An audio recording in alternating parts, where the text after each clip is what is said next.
right, so first of all, hi everyone. Thank you so much for having me, the AI Alliance, and for the ongoing support. Today, I'm going to talk about model and agent evaluation with Unitxt. And a bit about myself. As I said, my name is Zoran Bendel. I'm from IBM Research in Tel Aviv. And in my day job, I'm researching new ways to test, evaluate, and scale language model use, which is we kind of try to tackle this from different perspective in different projects. Also, I co-authored the IBM standard evaluation platform for large language models, which use internally to evaluate large language models. And I also lead the development of Unitxt, which I'm going to review in this talk. So this talk is going to be divided into 3 parts. The first is a general introduction about Unitxt, why IBM is developing it, how it is used internally and externally. And the second part will be more about the vision of Unitxt, how we see the world of AI evaluation as a whole. And the last part is going to be a hands-on tutorial, which is going to be very relevant to everyone who works on agents and care about testing agents and the ability to integrate with enterprise systems. So yeah, let's start. So introduction, what is Unitxt and why you should care? So first, a general definition of what is Unitxt. So Unitxt is a Python library for enterprise-grade evaluation of AI performance, offering the world's largest catalog of tools and data for end-to-end AI benchmarking. So it's kind of a very big definition, but I'm going to explain more in detail what Unitxt is. First, I want to mention why IBM care about Unitxt. So Unitxt is actually the backbone of many IBM products.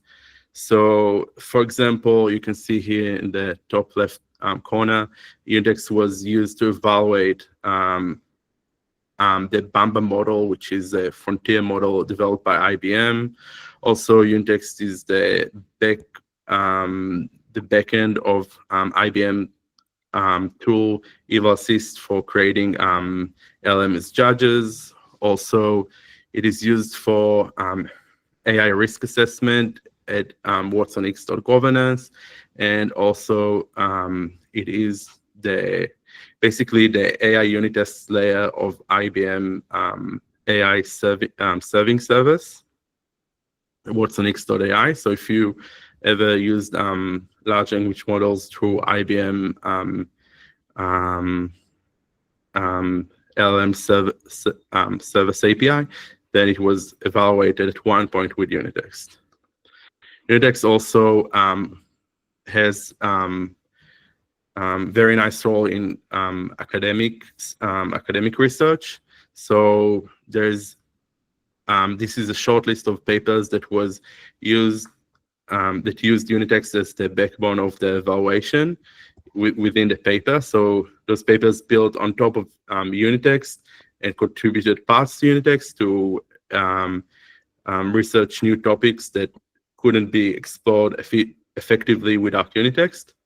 And also, Unitxt was integrated with Stanford University's evaluation platform, Helm, if you're familiar with it, and also is the backbone of one of the most complex benchmarks within Helm, the table understanding and reasoning benchmark, which is a very interesting benchmark. All of those things, if you Google Unitxt, you can see all of those very interesting research papers. And also very important to mention that Unitxt is very pretty huge catalog of different tools and data that all of you can use for evaluation. So there's many data sets, but also there is many metrics that you can use and many textual templates that can be used in evaluation and other very important assets for evaluation. And because we want evaluation always to be very transparent and reproducible, it is all presented on our website, and you can all browse it and see how evaluation is done. And yeah, and also with Unitxt, so what you can see on the website is the public catalog of Unitxt. Unitxt actually can allow organization to create and manage their own private catalog, which is also a very important aspect. And that way we manage to allow different sub-organizations within IBM to create their own catalogs and run evaluations in a transparent and reproducible way. And to state, obviously, Unitxt is a product of the work of many people worked on it.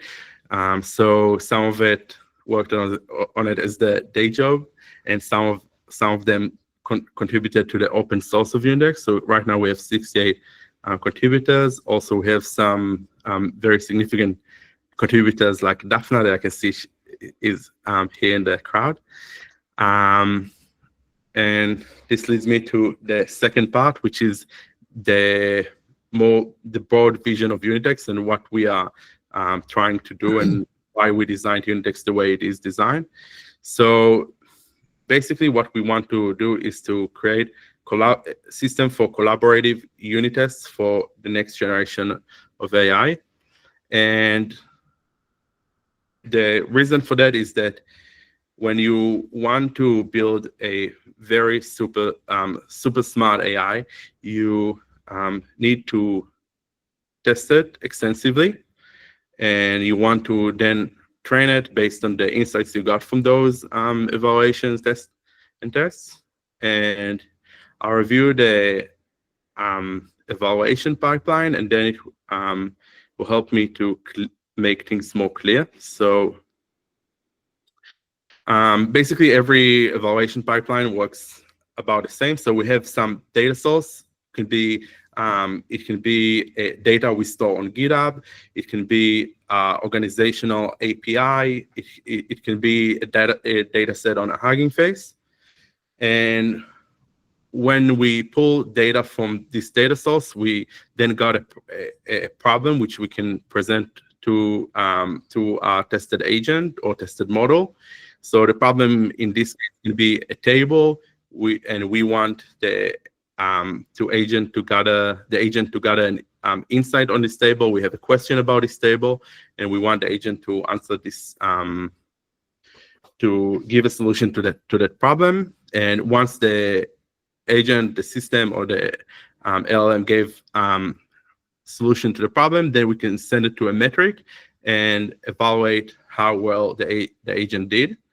And basically, this pipeline is used everywhere, all over the place in AI evaluation and also in AI training. So the training pipeline is about the same. We have also data source. We pull some real problems that users created or that they happen to have in real life. Then we present it to the agent. We take the prediction, and once we got some good predictions from the agents, we can use this as a source or signal for the next round of training. And this pipeline is basically used everywhere, and I'll show you how Unitxt is offering a complete solution for this pipeline. So the thing is, you want to test your super smart AI in many languages, many modalities, many different areas of knowledge. And to cover all of those things, you need many data sources. You need many different problems that are in different modalities.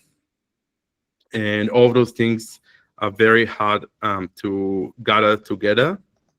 So if we have many data sources and we have many modalities such as like video, chat, images, files, code, we want all of those different modalities to be able to be passed to every agent that we want to test. So we can take data from one source that has code and then pass it to every one of the agents we want to test, and then pass it to every one of the metrics we want to use.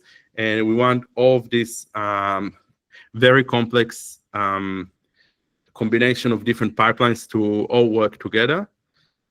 And this is basically the only way to test agents on many different data sources and different modalities.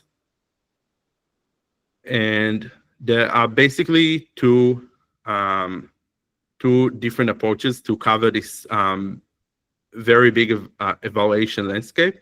The first approach is the centralized approach, which is a central entity is trying to get many data sources, try to make sure they have the right tools to handle all of the different modalities. Then they create a running environments for all of those different possible agents or AI systems and create many meaningful metrics. The problem with that is that you can't anticipate what's going to be the next modality people will want to use. You can't anticipate what metrics are meaningful. You can't anticipate what data sources your agents will face in the future. So Unitxt is trying to embrace the decentralized approach, which means that different people work on different things. Everyone is working on what they really care about and what the expertise. And then once in a while, we consolidate those different contribution into one evaluation or training framework. And the only thing that we need to make sure is that while they're working, each of those different researchers or AI developers working on their problem, that eventually we can connect it all together. So then we can have one researcher that really cares about image processing, works about models to process images, and one other researcher that really care about code writing, can write different metrics that can check the validity of code that was generated by the agent. And all we need to do is to make sure that we can connect all of those different paths together and create, based on them, different evaluations that can then give us a very broad image of how well our agents are doing, and also can help us to create very broad data sets that can be trained, that can be used for training agents on all of those different aspects that our agents might face. So, and this is the summary of this part. Unitxt offers a collaborative community catalog of tools for modular data pipelines for AI testing and training. And now I'm going to move to the last part, which is probably the most important part. Is a hands-on tutorial, and I'm going to show you how we can unit test different agents on how well they can integrate with our enterprise systems. And the questions that we will try to answer in this part is, how should we unit test the capabilities of those agents? So maybe one sentence about agents. So unlike just one regular LLM that you give it a question, then it gives you an answer, agents can do many different operations sequentially. They can integrate with different environments, and we want to test all of those abilities and to make sure that before we deploy them, we can know how well they will do in the real world. So the way Unitxt is doing it or contributing to this area is by supplying a platform for reproducible unit tests for LLMs and agents. And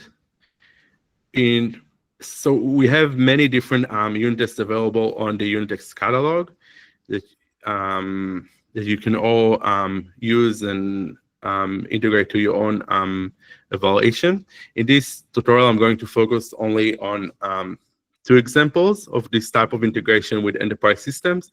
And the first one is integration with enterprise databases through SQL writing. And the second thing is integration with enterprise software through tool calling. So how can we evaluate both of those different modalities in a way that we can that can be used to test many different agents in many different scenarios? And now I'm going to show you the tools and the way Unitxt offer to do this stuff. So first, I'm going to show you a running example. And in this example, we're going to test the SQL writing abilities of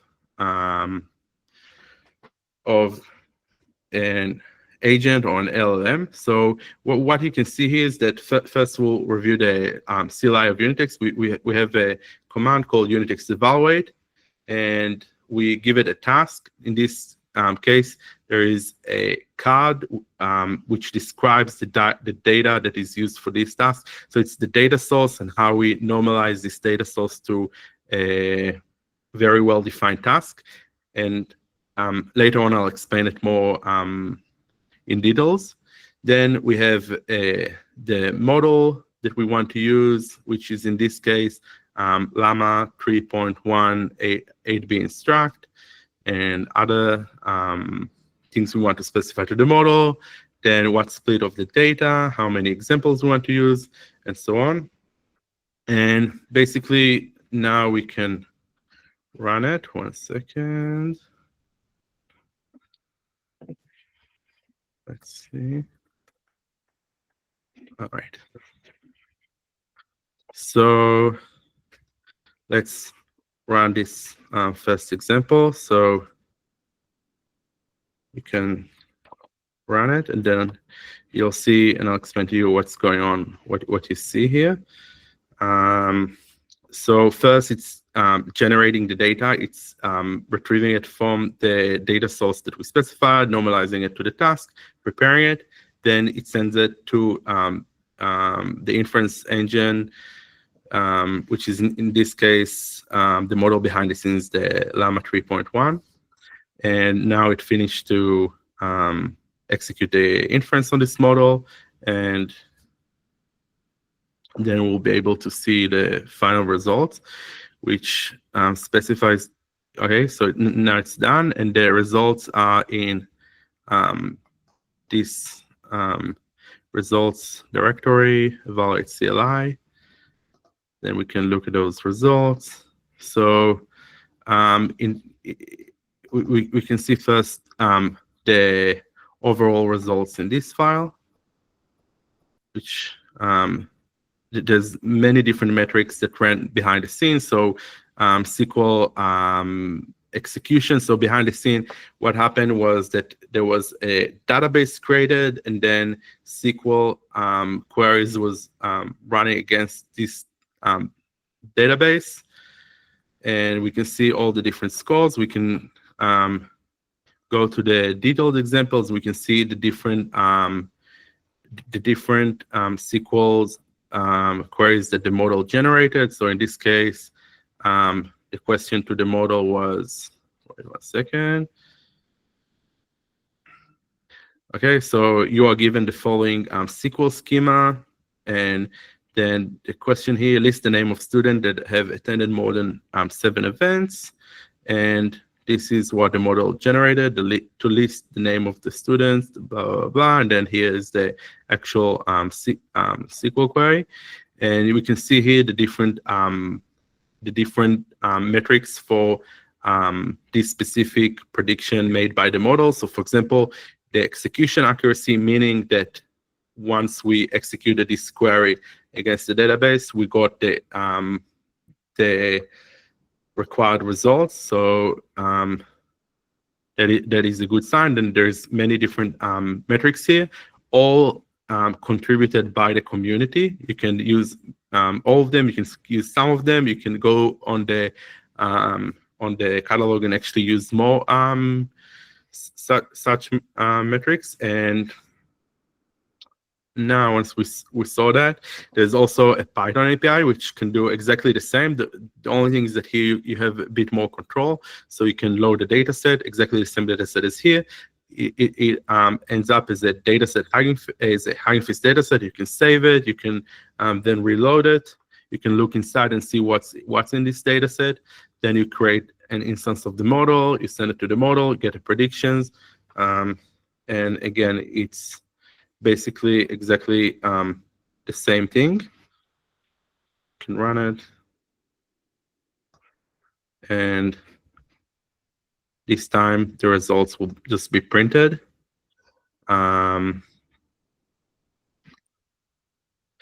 So you can see here now we get more. We can see some errors that the logs of the SQL database is sending. We can see all the different metrics, the summary of this evaluation.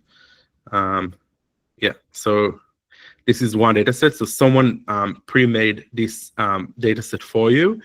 You can also load data, such data from any source of data basically that you could have. You can load it from an API that is connected to your enterprise systems. You can also load it from a model that generates the different testing examples on the fly and test how well model is doing in this scenario. And Unitxt basically supports all of those things. And I'm going to review how all of this done in the next few slides. So the next running example is Unitexting for tool calling. So in tool calling, what we want to do is that we want the model to use different tools. So tools can be viewed as functions. So in this case, we have two functions, add numbers, or it's like summation tool, and then subtract tool, and we can test how well model is using those two tools. So in this case, we have a query. What is the sum of these two numbers, and then what we expect this model to do. We have here the reference calls. Is we expect him to do to add the numbers together. And sorry, yeah. So, and also we have in the references like the both sides. So you can either use num1 as the first number or the second number.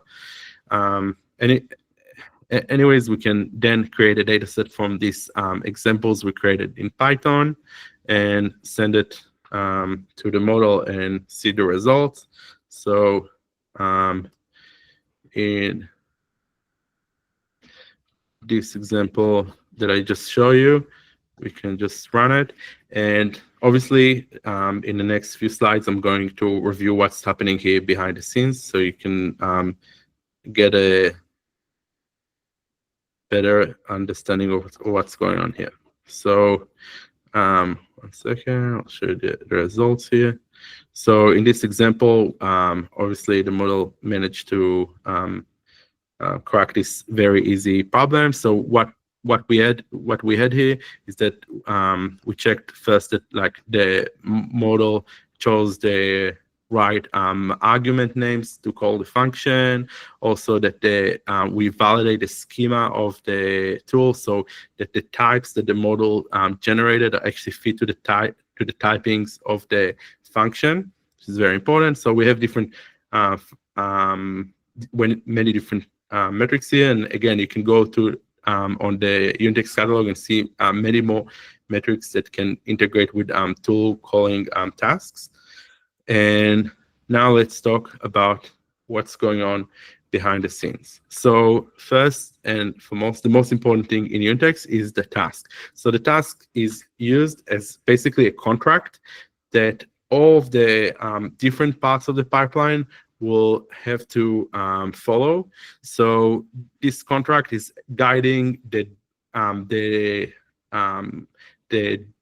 the different data creators to create the data and bring the data to the right format that is declared in this task, and also for the metrics to know that what kind of data they will have to receive. And so we have here what kind of inputs the task expecting to see, and what if we have references, so examples made by experts or model that can be used for evaluation, what we expect them to look like. Also, when prediction made by a system, what we expect this prediction to look like. And again, what metrics we expect to see, we want to use in this case. So we have two different tasks here. One task is for tool calling. So you can see that we expect to get a query of like a request by the user, from the user, then list of tools, which tool is a special type we define for tools, and also the reference calls. If we have some reference calls exemplifying how we want the model to call tools, then we can put them in the reference field. And in the case of SQL, is actually slightly more simple. So we have an utterance, basically a request from the user. Maybe we have hints sometimes, so it's optional. And then we have some representation for the database. And what we want the model to create is basically a string containing the SQL query. So both of those tasks are well defined. And once we define them, then researchers can tackle different parts of the pipeline. So one researcher can create a model specialized in generating SQL queries, and other researcher can work on creating data for this pipeline. And all of those things will guarantee to work together as long as they follow the this contract declared in the task. So as you can see here, we defined, so we had some special types here, for example, the tool call, the SQL database. So now we will see how the types definitions look like. So we have a definition for the tool. So it has a name, description, then different parameters we expect to see as a JSON schema. The JSON schema is also defined the same way. And then the tool call is the name of the tool we want to call, and then the arguments we want to give this tool as inputs. And once we did that, the only thing we need to do is to create a serializer. And the serializers can be replaced. So the serializer is taking this tool call and serializing it in a way that models can generate it. So in this case, just dumping the JSON, dumping this dictionary as a JSON. But once we created this serializer, now we know that models can actually read this Pythonic type. So we defined the how this Pythonic type is can be presented to different models.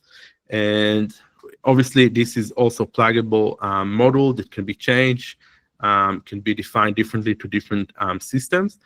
And once we did that, we can actually, the task we defined now can be translated to an actual call to a text-based system. And yeah, now what we are missing is actually a textual instructions to the model. So we have, as you can see here in the task, we have, for example, a query and list of tools, and we just need to give the model some instructions. So we can have an input format that, like, formatting this like query in whatever way we want, and the different tools. So we just need to decide on what textual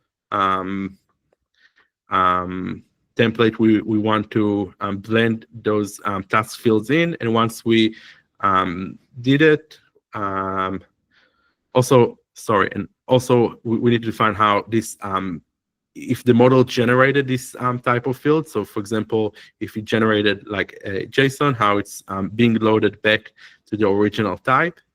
So now we basically defined all the all the different parts of the process. We define how we want the data to look like. We define how the data is being translated to a model. Then if a model generated this type of data, how we process it back to the original type.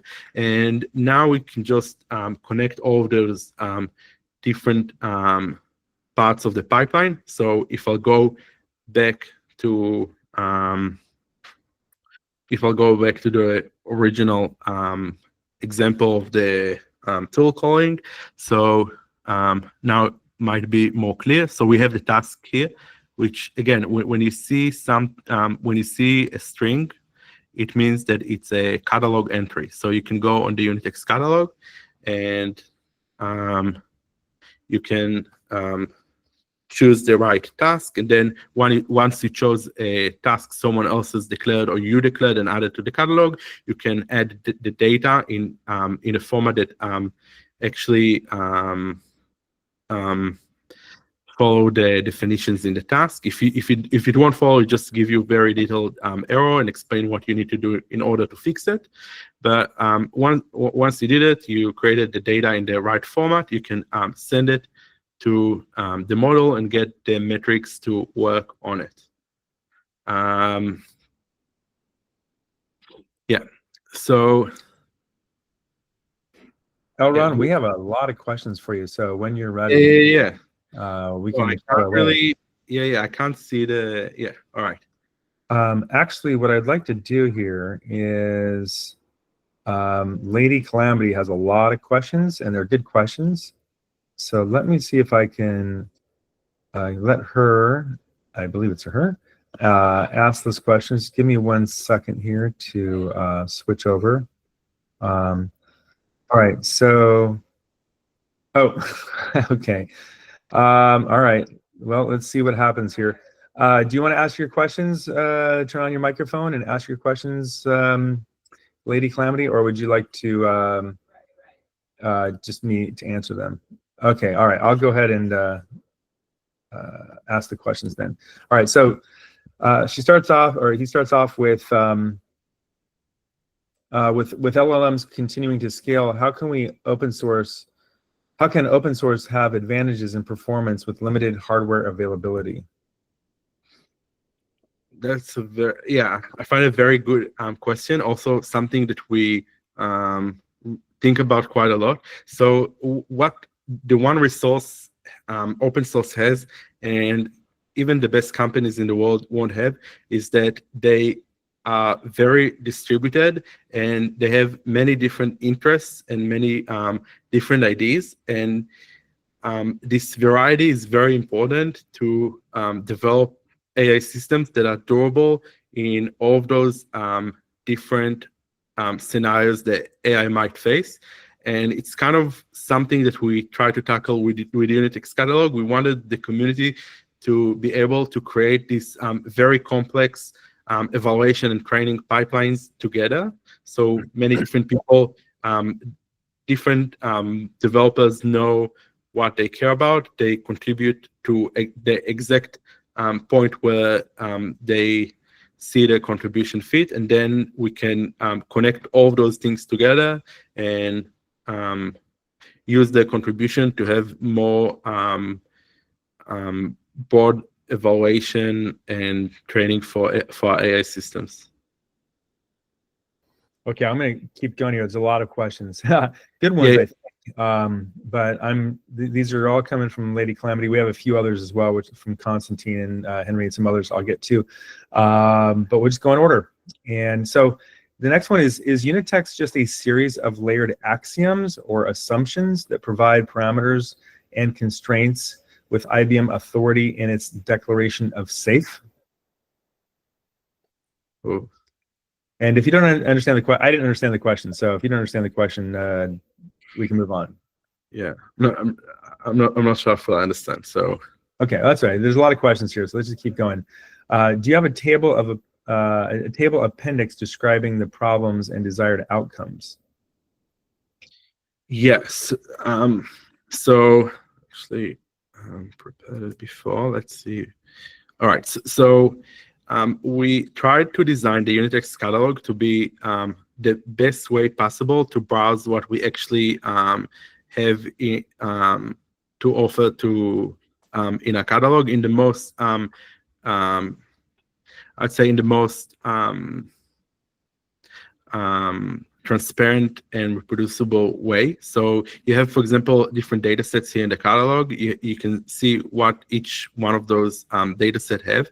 You can also see the different parts this data set is made of. So you can see, for example, what were the pre-process steps used to create this data set, which is a feature that I don't think any other framework for evaluation framework has. So you can also go into every one of those different parts that used in the processing of the data and see how it is defined. You can quickly go to its actual source code and see what's happening behind the scenes. And I think it can give you very good understanding in the most transparent way of what we've got, how we do our evaluations, what we can offer for you as people that want to evaluate models or to train models.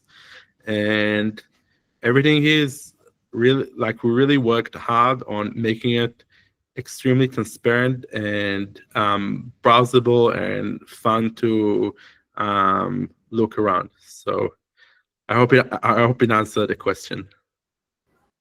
All right, good. We got more. Yeah. Will you allow consumer users to adjust the governing values?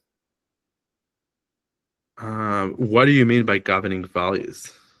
Yeah, I'm not exactly sure, but I was assuming what they meant is a user of an application, but I'm not sure. So yeah, take your best guess. Yeah, so okay, so actually maybe I'll spin it to a different direction to show something else that is very interesting. So one of the things we have in the Unitxt website is that we have different metrics that we used for evaluation. So if we'll go back to the so some of those metrics are based on models that do the evaluation. And when you look at each one of those metrics, we have very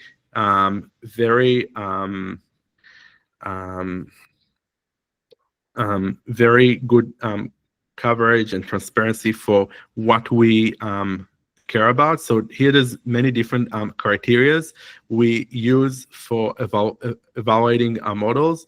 So for example, you can look at harmfulness and see how we define the different criteria used to evaluate harmfulness. So basically, you can use all those different criteria to evaluate your model, use different AIs to evaluate your model, or to make sure that the data that you use for evaluation is monitored in a better way. So it's another aspect that we have here. So we have many different metrics that can be used for evaluation, and also on top of that, we have like a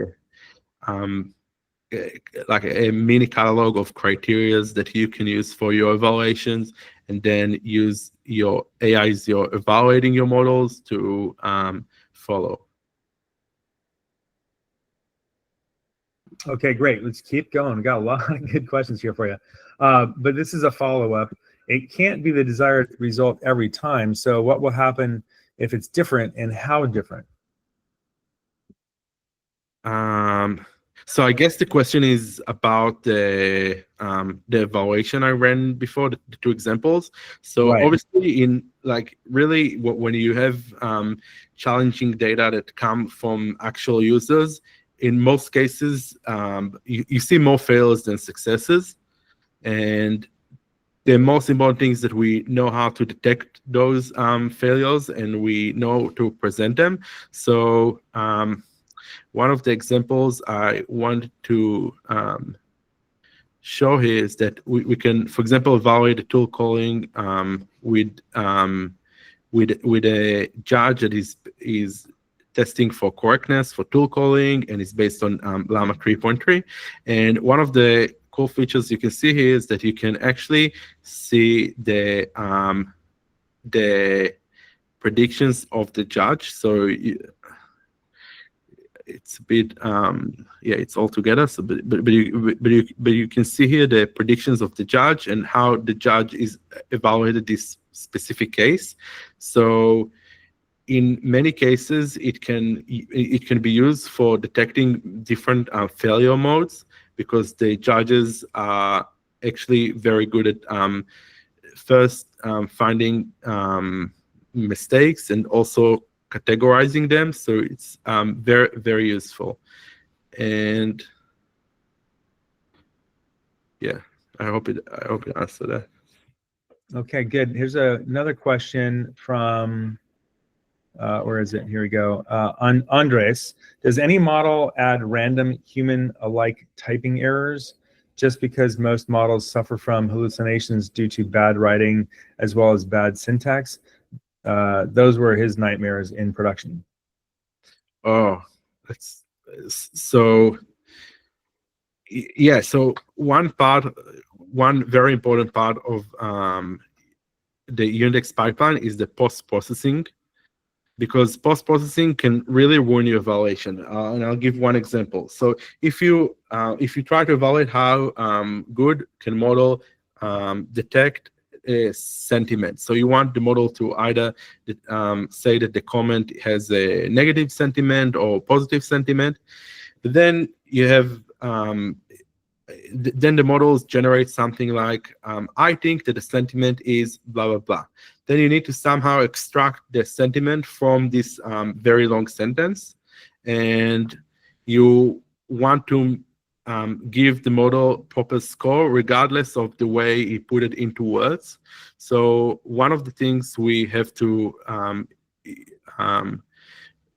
one of the tools we offer in our catalog to deal with this thing is the processors that we've got. So we have many different processors. For example, one that is fixing white space, just deleting white space from the beginning and the end. And you can chain many such processors and get something more that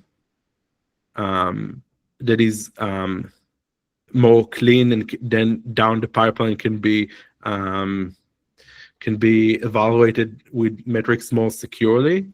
So you can see there's many type of processors here. It's also very easy to add different processors, and also to add processors that are based on other models that can actually look at the example and clean it and just bring it as in a very well-defined schema. Also, we have some inference engines that use logits to generate from closed list of options. And we also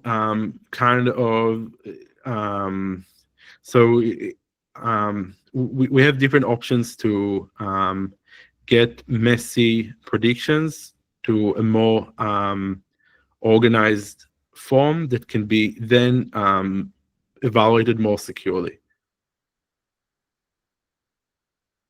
Okay, great. Here's a couple of questions from Kimberly. If time, let's see. Well, first of all, how can IBM provide this as open source? I believe this is open source, isn't it?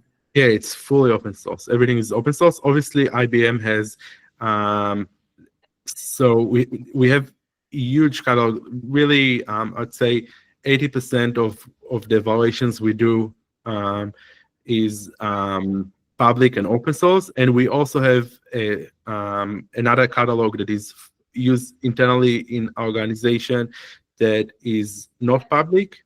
But our approach in general is that we try to anything that like is legally possible to put outside, we try to open source it and put it as part of the public catalog.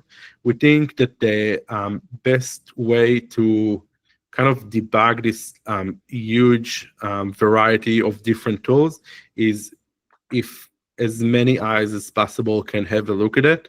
So it's out there. You can see, you can view any part of it. We really open source the most important parts of our catalog. So it's all out there for you to use, see, comment, extend, and change in whatever way you want. Okay, we're running out of time here, but I do have some more questions. So is there a knowledge domain in which the assessment performs better? So I'd say in knowledge domain. So I'm not sure if about knowledge domain, but obviously when you have tasks that are more that are well defined. So for example, in the case of tool calling, the definition is very, very clear. You can you expect the system to output only a call for a tool. It can be one of the tools has to come from a closed set of tools. The parameters has to come from a closed set of parameters. So in this case, the evaluation can be a bit easier, and you can gather more informed insights from it. Obviously, in tasks such as creative writing, things are more complicated. But even for that, we try to kind of like kind of bring some more order to this huge mess of different things that models can generate, with a variety of LLM-based metrics that have, as I showed before, many different criteria that can be used for evaluation. So even if the model generated something that is very unstructured, we have some ways to put structured measures into it. Okay, here we go. I think, okay, this is from Constantine. Can you briefly walk us through how Unitxt can be set up to evaluate legal question answering tasks or similar like complex documents that rely on long multi-section documents, things like articles plus annexes? And if there's a reference example or demo script in the repo, can you point us to it? Yeah, so I think always the best way to start is kind of like to find the most similar the most similar data sets. So for example, if we've got here something, we have the legal bench, for example. You can see there's different parts of the legal bench. So let's look at the corporate lobbying, for example, and then we get an example of how to create a card for such data set. We can see what task it's using. So for example, in this case, it's classification, multi-class with classes description. So you can look here, what is the task, what the task look like. So you can either integrate to this task or write your own task. Then you can see what template is used for this evaluation. So for example, then classes descriptions, it is your job to determine by saying yes or no if the class is correct. And this is the default template for this task. Then you can also see different templates that fit to this task in a templates catalog, and use them, and you can build on it. You can there's lots of different resources here that you can use either for inspiration or to actually use in your case.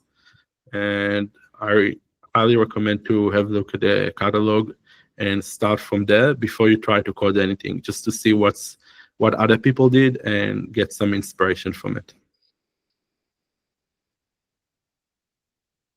Okay, here's one.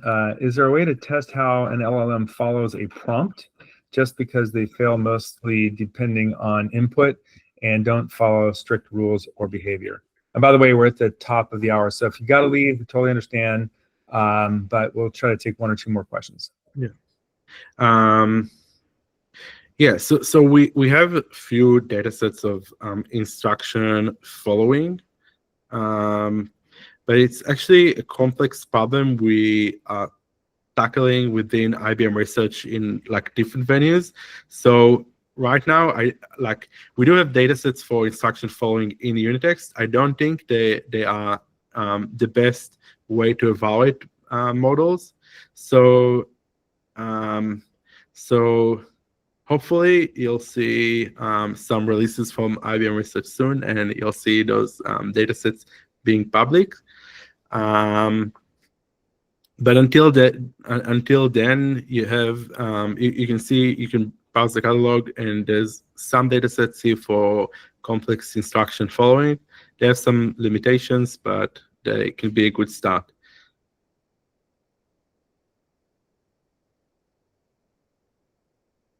Great. I think that's it. We've covered most of the questions. Got a bunch of thank yous here in the comments. So I just want to make one. I just want to share one of them with you. I'm trying to break into a career as a developer. This was an extremely inspiring and exciting presentation to be a part of. Huge advocate for open source software here. Thanks so much for sharing today. Definitely going to be following Unitxt to learn more about LLMs. Very cool. All right, bunch of other kudos for your presentation. So nice job. Thank you, Elron. I really appreciate you joining us and sharing all of this information and answering so many questions. So thank you for that. Some folks would like the slides. Are you able to share those with us? Sure. You can either tell me after how to share them, and I'll send it all to you. And yeah, if you can share. And also feel free, if you have some more questions, you can contact me. Don't have, if there's the contact details here, but it's aron.bendel@ibm.com. Feel free to send an email or contact me on GitHub as GitHub issue or whatever.